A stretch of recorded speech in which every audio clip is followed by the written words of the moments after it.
তোমার মা খান, অন্য কেউ না। আপনার মাহফিলে আপনার আর আপনি, আর অন্য কেউ না।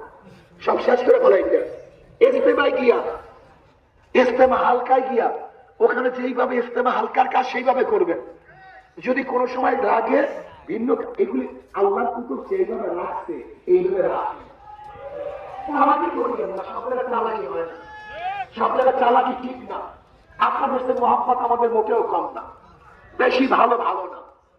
যদি কেউ মায়ের চেয়ে বেশি দরদ দেখায়, মায়েরা খুশি হয়, এটা মায়েরা খুশি। আমরা বুঝি কোন জায়গায় কি করতে হবে। যাই মাহফিলে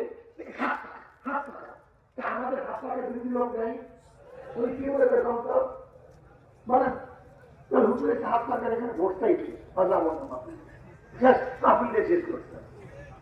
আর এখন মাহফিল বানাইছেন মাহবু আর খানের মাহফিল, অন্য কোনো নতুন লোক নিয়ে আসবেন না, তো আসেও না, বা যখন মনে চায় না তখন আসে একটু বয়ান শেষে মুক্কা দিয়ে চলে যায়।